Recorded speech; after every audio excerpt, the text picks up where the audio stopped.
Hello viewers, I am Mustafizur Rahman. আজকে আমি আপনাদেরকে একটি অসাধারণ একটি বিকাল দেখাবো, যেটা আমি বিশাল একটি মাঠের মধ্যে আছি এবং আজকের বিকালটি হচ্ছে অনেক সুন্দর প্রথম একটি বিকাল। এই বিকালটি এমন সুন্দরভাবে হয় যা আমরা সবাই দুপুরের ঘুম থেকে উঠেই আমরা দেখতে পাই যে সুন্দর একটি শুভ বিকেল।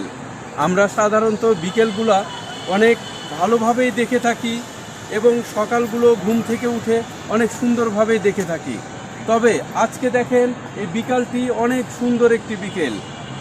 আপনারা সবাই দেখতে পাচ্ছেন আমার পিছে অনেক বড় একটি মাঠ এবং মনে হচ্ছে যে ঘুমন্ত একটি মাঠ, বাট নো, একটি সুন্দর একটি মাঠ। পাখিরা যেমন অনেক ওপরে উঠতে উঠতে চলে যায়, কিন্তু এক সময় উঠতে উঠতে তারা নিচে নেমে আসে, ঠিক তেমনই তাই প্রতিটি সকাল হয়ে উঠে সুন্দরভাবে এবং সূর্যটা ঠিক উঠতে উঠতেই সুন্দরভাবে সূর্যটা আবার নিচে নেমে যায়। এটাই হচ্ছে প্রাকৃতির নিয়ম।